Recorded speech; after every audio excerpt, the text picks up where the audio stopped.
ഇയാളൊന്ന് നേരത്തെ ഫിറ്റായോ? സംസ്കാരമില്ലാത്ത മനുഷ്യൻ ഏതോർക്കെ പ്രേമിച്ചെന്നും പറഞ്ഞ ഈ പരാക്രമം. ഇവനെയൊക്കെ പറ്റിച്ചുകൊണ്ട് ആ പെണ്ണ് ഓടിപ്പോയതിൽ എന്താ തെറ്റ്? ആ ചേച്ചി ഓഫീസിൽ വന്നപ്പോ ഞാൻ സ്വല്പം മൂഡ് ഔട്ട് ആയിട്ടിരിക്കുകയായിരുന്നു. ഗൂർഖക്ക് കൊടുക്കാൻ 10-20 രൂപ ഞാനും തന്നേക്കാം. പക്ഷെ ഒരു ഗൂർഖനെ വേണമെന്നുണ്ടോ? സാധാരണ വാച്ച്മാൻ പോരെ? പറ്റില്ല പറ്റില്ല പറ്റില്ല, ഗൂർഖ തന്നെ വേണം. നല്ല ആരോഗ്യമുള്ള ഒരു മലയാളി പോരെ? എന്താ ചേച്ചിയല്ലേ? ഗൂർഖയായാലേ കള്ളന്മാർക്കൊരു പേടി കാണും. മാത്രമല്ല ഈ ഗൂർഖകൾ കുത്തിയാലും കൊന്നാലും ഒന്നും പോലീസ് കേസെടുക്കത്തില്ല. ആ ഗൂർഖകൾക്ക് അങ്ങനെ ചില ഗുണങ്ങളുണ്ട്. ആര് പറഞ്ഞു? ആ ഗൂർഖയുടെ കത്തിയെ പറ്റി കേട്ടിട്ടുണ്ടോ? ഇല്ല. ആ ഗൂർഖ കത്തി ഉറയെന്നെടുത്ത ആ കത്തി ചോര കാണാതെ തിരിച്ചു വെക്കത്തില്ല. അതൊക്കെ പണ്ടായിരുന്നു, ഇപ്പൊ അങ്ങനത്തെ ഗൂർഖയൊന്നും ഇല്ല. വരുമോ നോക്കാലോ, പത്രത്തിൽ പരസ്യം കൊടുക്കാൻ പോവല്ലേ. ഗൂർഖ വേണ്ട ചേച്ചി, അതൊന്നും പറ്റില്ല. ഗൂർഖ തന്നെ വേണം. ആ പിടിച്ചുപോയാലും ക്രിമിനൽ കുറ്റമൊന്നും അല്ലല്ലോ. ജീവിക്കാൻ വേണ്ടി ഒരു നുണ പറയുന്നു, അതും ഇത് ആദ്യമായിട്ടൊന്നും അല്ലല്ലോ. മനസ്സാക്ഷിയുള്ള ഒരു കോടതിക്കും എന്നെ ശിക്ഷിക്കാൻ പറ്റില്ല. ഗൂർഖെങ്കിൽ ഗൂർഖ. ആ പിന്നെ നീ ബോംബെ എന്ന് പറയാൻ ഹിന്ദിയൊക്കെ ശരിയാക്കി എടുത്തിട്ടുണ്ടാവില്ല അല്ലേ? ഏയ് അത് പ്രശ്നമല്ലേ. കുറച്ച് പ്രശ്നമാണ്, പക്ഷെ പ്രശ്നമല്ല. ഗൂർഖയ്ക്ക് ആരെ വേണമെങ്കിലും കൊല്ലാത്രേ, പോലീസ് കേസെടുക്കില്ല എന്ന്. അയ്യോ അവറ്റകള് എന്നെ കൊണ്ട് ആരെങ്കിലും കൊല്ലിക്കോ? അങ്ങനെ ഒരു ഘട്ടം വരുമ്പോ മുങ്ങാം. കൊന്നിട്ട് മുങ്ങാനാ, കൊല്ലാതെ മുങ്ങാടോ. പിന്നെ അവര് പറയാ ഒരു ഗൂർഖ അയാളുടെ കത്തി ഉറയും നൂരിയ ചോര കാണാതെ തിരിച്ചു വെക്കില്ല എന്ന്. അതുകൊണ്ട് ജീവൻ പോയാലും കത്തി ഉറയും നൂരരുത്. അല്ല എന്നെ കണ്ടാൽ അസല് ഗൂർഖയുടെ കാട്ടുണ്ട്. ചെല്ലുന്ന ചെല്ലലിൽ തന്നെ വീഴ്ത്തി കളയണം. കാക്കി ഉടുപ്പും ബെൽറ്റും തൊപ്പിയും ഈ പറഞ്ഞ കത്തിയും പിന്നെ നിന്റെ മിടുക്കും.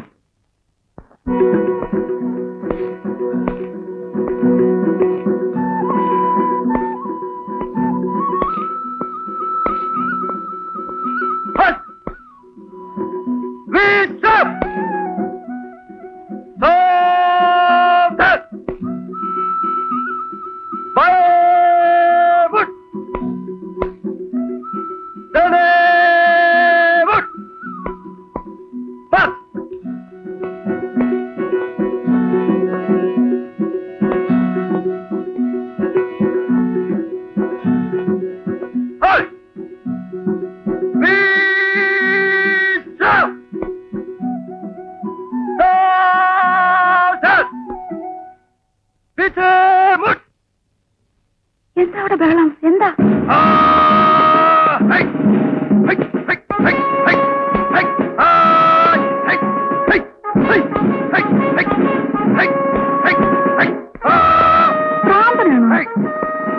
കാട്ടുകുപ്പായാണല്ലോ കേൾക്കുന്നത്. ഇനിയിപ്പോ പോലീസുകാരുടെ ഭ്രാന്ത് പിടിച്ചതാണോ?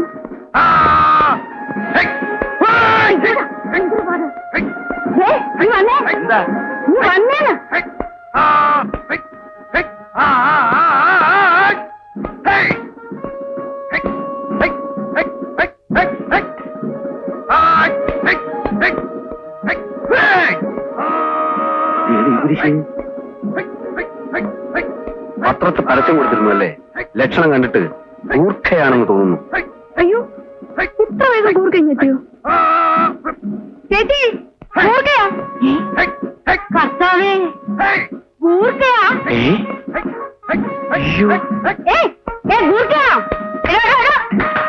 ഗൂർഖയാണോന്ന്? ഹം ഗൂർഖ ഹും. മതി അഭ്യാസം മതിയാക്ക്.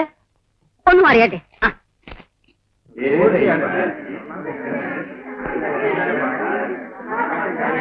भाइयों और बहनों, पत्र द्वारा में एक कॉलोनी को एक गुरखा का आवश्यकता मैंने पढ़ा, इसलिए मैं आ गई. എന്താ ആർക്കും ഹിന്ദി അറിയില്ല, മൂപ്പര് പറഞ്ഞത് മനസ്സിലായില്ലല്ലേ? പത്രത്തിൽ പരസ്യം കണ്ടനുസരിച്ച് ഇവിടെ ഒരു ഗൂർഖ ആവശ്യമുണ്ടെന്ന് അറിഞ്ഞിട്ട് വന്നതാണ്. കണ്ടിട്ട് ഗൂർഖയാണെന്ന് തോന്നുന്നില്ലല്ലോ. 20 साल के पहले मैं केरल में आ गई. അതുകൊണ്ട് ഗൂർഖയാണെന്ന് തോന്നില്ല. പക്ഷെ ഞാൻ ഗൂർഖയാണ്. 20 साल കൊണ്ട് മലയാളം നന്നായി പഠിച്ചു.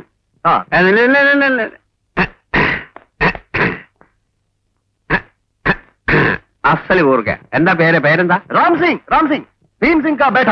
ഓക്കെ, ഈ കോളനിയുടെ സെക്രട്ടറി എന്നുള്ള നിലയ്ക്ക് എനിക്ക് ചില ചോദ്യങ്ങൾ ചോദിക്കാനുണ്ട്.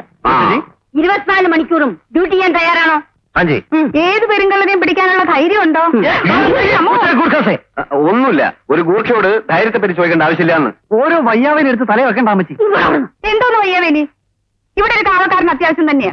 ഗൂർഖ എത്രയും പെട്ടെന്ന് കള്ളനെ പിടിച്ച് ഞങ്ങളെ കൈ തരണം हाँ जी हाँ मैं साहब लेकिन हमको एक घर चाहिए 24 hours ड्यूटी है ना घर घर घर അതായത് 24 മണിക്കൂറും ഡ്യൂട്ടി ആവുമ്പോ എവിടെ താമസിക്കുമെന്നാണ് ഗൂർക്ക ചോദിക്കുന്നത് അതിന് ഇയാളെ സെലക്ട് ചെയ്തില്ലല്ലോ ഇനി എന്തോന്ന് സെലക്ട് ചെയ്യാൻ ഇയാള് തന്നെ മതി. നല്ല ആരോഗ്യം, കത്തിയുണ്ട്. പോരാതെ ഈ ഗൂർക്കയുടെ അഭ്യാസങ്ങളും നമ്മൾ കണ്ടില്ലേ കണ്ടില്ലേ? ഇയാള് തന്നെ മതി മതി. പകൽ സമയത്ത് ആവശ്യക്കാർക്ക് അരി സാധനങ്ങൾ എത്തിച്ചു കൊടുക്കണം. ठीक है അതാ ഇങ്ങോട്ട് ഇവിടെ രാത്രിയിലേ ഉറങ്ങരുത്. അതെ, ഉറങ്ങാൻ പാടില്ല. പിന്നെ നമ്മളെ ടൂറിന് പോകുമ്പോ കൊണ്ടുപോയ ടെന്റ് ഉണ്ടല്ലോ, അത് ഇയാൾക്ക് കൊടുക്കാം. ദാ, അത് അവിടെ കെട്ടി താമസിക്കാം കേട്ടോ. പ്രിയപ്പെട്ട സുഹൃത്തുക്കളെ, നിന്റെ പേരെന്താണ്? राम सिंह ശ്രീമാൻ രാം സിംഗിനെ നമ്മുടെ കോളനിയിലെ ഗൂർക്കയായി ഞാൻ നിയമിച്ചു.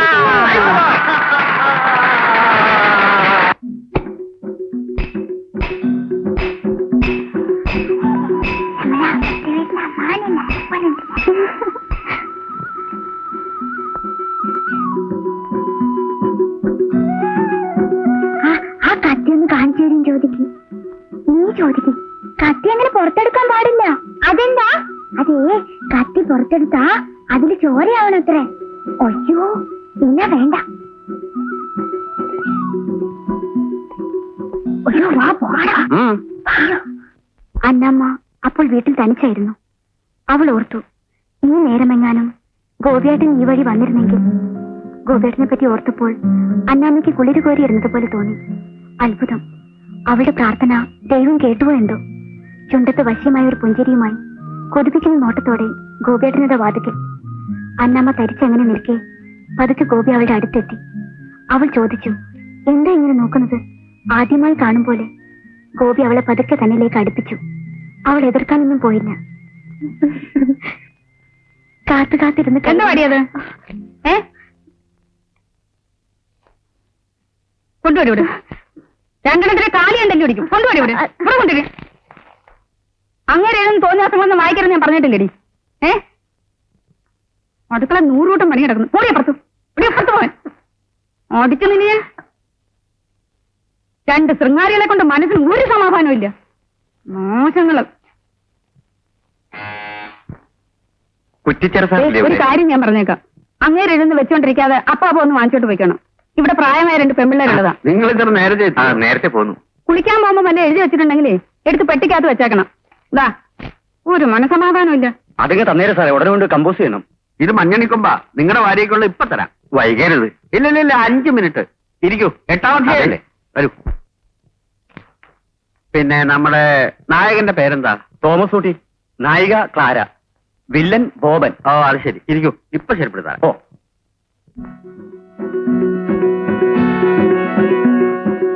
ബായ്.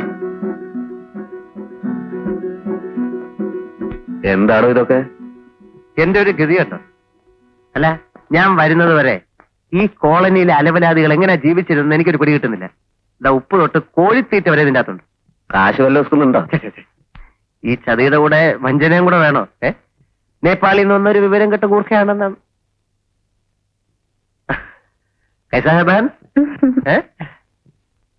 നിന്റെ ഹിന്ദി അറിയാൻ വേണ്ട കേട്ടോ. ഗ്രാമർ കംപ്ലീറ്റ് തെറ്റാ. എന്നാൽ ഇന്റർവ്യൂവിന്റെ അന്ന് ഞാൻ പിടിച്ചിരുന്നില്ലേ? ആ തിരിവ് കഴിഞ്ഞേ. ഇവനാണ് സ്ഥലത്തെ പ്രധാനമായി നോക്കി ഒന്ന് നിയന്ത്രിക്കട്ടെ. വേണ്ട. ആദ്യം നീ ഇവിടെ ഒരു നല്ല പേരെടുക്കാൻ നോക്ക്. ഇവിടെയുള്ള ആളുകളൊക്കെ ആയിട്ട് പരിചയപ്പെട്ടോ. വരട്ടെ. കിൻഡർ ഗാർഡൻ പഠിപ്പിക്കുന്ന ടീച്ചറാണ് നിർമ്മല. അറിയോ നിനക്ക്? അവരുടെയും കുറെ സാധനങ്ങൾ ഇതിനകത്തുണ്ട്. അവര് പേരെടുത്ത ഒരു കാമുകിയായിരുന്നു. ചിലപ്പോ നിനക്ക് പ്രയോജനപ്പെടും. അയ്യേ, ഞാൻ ആ ടൈപ്പൊന്നുമല്ല. അയ്യടാ, അവര് വലിയ വീട്ടിലെ പെൺകുട്ടിയായിരുന്നു. ഓട്ടോ വർക്ക്ഷോപ്പിലെ ഒരു സാധാരണ ജോലിക്കാരനുമായി അടുത്തപ്പോ വീട്ടുകാർ നഖശികാന്ത് എതിർത്തു. പണവും പ്രതാപവും ഉപേക്ഷിച്ച് അവര് വർക്ക്ഷോപ്പുകാരന്റെ കൂടെ ഇങ്ങ് പോന്നു. അവരെനിക്ക് എങ്ങനെ പ്രയോജനപ്പെടും അത് പറ. വീട്ടുകാരോട് പണം കൊണ്ട് മത്സരിക്കാൻ അവര് ഭർത്താവിനെ ദുബായിലേക്ക് അയച്ചിരിക്കുക. അതുകൊണ്ട് അവരെ നല്ല വൃത്തിയായി നീ ഒന്ന് സോപ്പിടാൻ നോക്ക്. ദുബായ് ആണല്ലോ നിന്റെ സങ്കല്പ രാഷ്ട്രം. അവരുടെ ഭർത്താവ് വിചാരിച്ചാൽ ചിലപ്പോ നിനക്ക് കടൽ കടക്കാൻ പറ്റിയെന്ന് വരും. അവരുടെ വീക്ക് പോയിന്റ് എന്തൊക്കെയാ? അവരുടെ വീക്ക് പോയിന്റ് എന്തൊക്കെയാന്ന് അല്ല, അത് മനസ്സിലാക്കി വേണമല്ലോ വൃത്തിയായി സോപ്പ് പ്രയോഗിക്കാൻ. അവരുടെ ഒരു കൊച്ചിനെ നീ കണ്ടിട്ടില്ലേ? അത് തന്നെ അവരുടെ പ്രധാന വീക്ക് പോയിന്റ്. ആ കുട്ടിയെ ആദ്യം ചാക്കിലാക്കാൻ നോക്ക്. അമ്മ എനിക്ക് ഗൂർക്കാങ്കിളിനെ കാണണം, ഇപ്പൊ കാണണം എന്ന് ആ കുട്ടിയെ കൊണ്ട് പറയിപ്പിച്ചാൽ നീ രക്ഷപ്പെട്ടു. ആ ട്രാക്കിലൂടെ സെന്റിമെന്റ്സ് വർക്കൗട്ട് ചെയ്ത് നിനക്ക് പിടിച്ചു പിടിച്ചു കയറാം. എന്നാ പിന്നെ സമയം കളയാതെ ഞാൻ ആ സെന്റിമെന്റ്സിലോട്ട് പിടിച്ചു കയറട്ടെ. അയ്യോ, അതിനുമ്പ് ഇത് ഒത്തിരി സ്ഥലങ്ങളിൽ കൊടുക്കാനുണ്ട്.